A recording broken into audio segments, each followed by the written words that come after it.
নিশ্ছিদ্র এক সন্ধ্যা। নয়াদিল্লির রাষ্ট্রপতি ভবনের অলিন্দে হেঁটে বেড়াচ্ছেন নরেন্দ্র মোদী, সঙ্গে তার জাতীয় নিরাপত্তা উপদেষ্টা।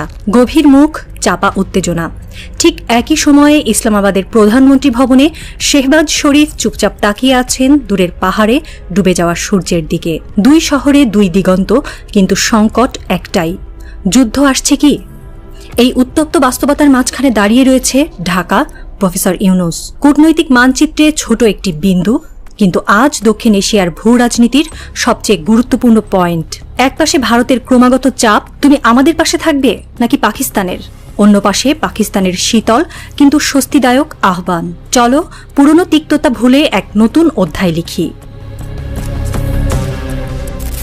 2025 সালের এই পর্যায়ে এসে বাংলাদেশের পররাষ্ট্রনীতি আর নিরপেক্ষ নয়, বরং নির্ণায়ক। শেখ হাসিনার পতনের পর যারা ভেবেছিল ঢাকা আবার দিল্লির ছায়ায় ফিরবে, তারা চমকে গেছে। কারণ নতুন সরকারের মেড ইন ঢাকা ব্র্যান্ড চালু করে দিয়েছে এক নতুন ধরনের পররাষ্ট্রনীতি, যেখানে ভারত, চীন, পাকিস্তান, এমনকি রাশিয়ার সঙ্গেও সমান দূরত্ব আর সমান ঘনিষ্ঠতার এক কৌশলগত খেলা শুরু হয়েছে। বেইজিংয়ের সঙ্গে সামরিক প্রশিক্ষণ চুক্তি, তুরস্কের সঙ্গে ড্রোন প্রযুক্তি বিনিময় আর ইরানের সঙ্গে চট্টগ্রাম বন্দরের নতুন ডেভেলপমেন্ট প্রজেক্ট, সব মিলে বাংলাদেশ নিজেকে এক স্ট্র্যাটেজিক প্লেয়ার হিসেবে প্রতিষ্ঠা করতে চাইছে। কিন্তু এই মুহূর্তে সবচেয়ে স্পর্শকাতর বিষয় পাকিস্তান।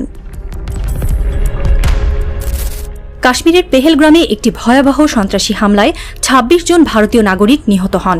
ভারত সরাসরি এর দায় চাপায় পাকিস্তানের ওপর। প্রধানমন্ত্রী নরেন্দ্র মোদী বলেন, এই রক্তপাতের জবাব অবশ্যই দিতে হবে। দিল্লির টিভি স্টুডিওগুলোতে উত্তেজনা, পাকিস্তানকে শিক্ষা দিতে হবে। ভারতীয় সেনাবাহিনীর সীমান্তে মোতায়েন, যুদ্ধজাহাজের সতর্কতা, মিডিয়ার উন্মত্ততা, সবকিছু মিলিয়ে মনে হচ্ছে 1999 বা 2019 আবার ফিরে এসেছে। এই পরিস্থিতিতে বাংলাদেশ যদি পাকিস্তানের সঙ্গে বন্ধুত্বপূর্ণ সম্পর্ক রাখে, তাহলে কি ভারত তাকে শত্রুপক্ষ মনে করবে? দিল্লি সাফ জানিয়ে দিয়েছে, বাংলাদেশ আমাদের বন্ধু হলে পাকিস্তানের সঙ্গে ঘনিষ্ঠতা রাখা চলবে না। কিন্তু ঢাকা বলছে ভিন্ন কথা, আমাদের বন্ধুত্ব হবে আমাদের শর্তে, তোমাদের শর্তে নয়।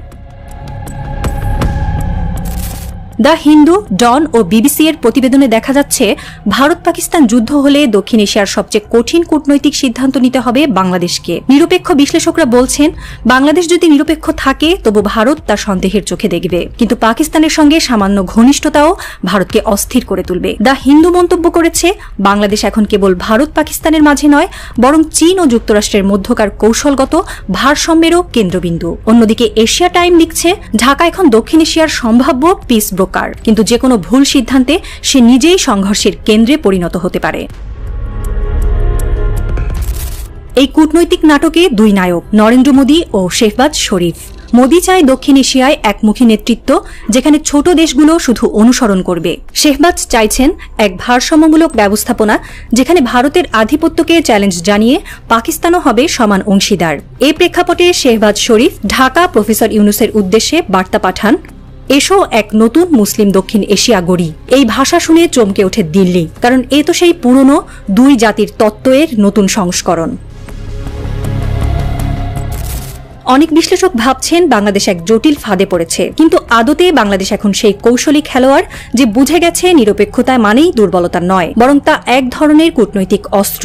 ঢাকা এখন বুঝে নিয়েছে, ভারত যদি পাকিস্তানকে নিয়ে উত্তেজনা তৈরি করে, তাহলে তার ভেতর দিয়ে আন্তর্জাতিক মাধ্যমে মধ্যপন্থী শক্তি হিসেবে বাংলাদেশ নিজেকে প্রমাণ করতে পারে।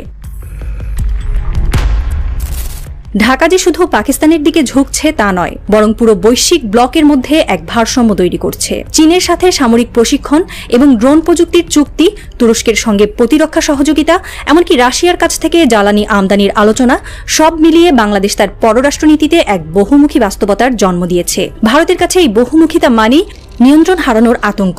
একসময়কার ছোট ভাই এখন পরিণত হয়েছে কৌশলগত প্রতিদ্বন্দ্বিতে।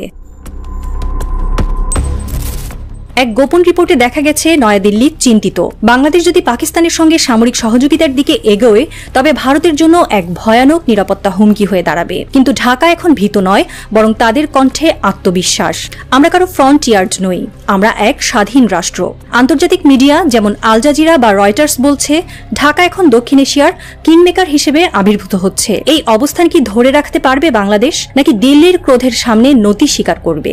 এই প্রশ্নের উত্তর হয়তো এখনই পাওয়া যাবে না, কিন্তু যখন একদিকে মোদি যুদ্ধের প্রস্তুতি নিচ্ছেন আর অন্যদিকে শেহবাজ ঢাকাকে নিয়ে নতুন আঞ্চলিক গাঁটছড়া গড়ার চেষ্টা করছেন, তখন পরিষ্কার পরবর্তী নাটকের কেন্দ্রবিন্দু ঢাকাই।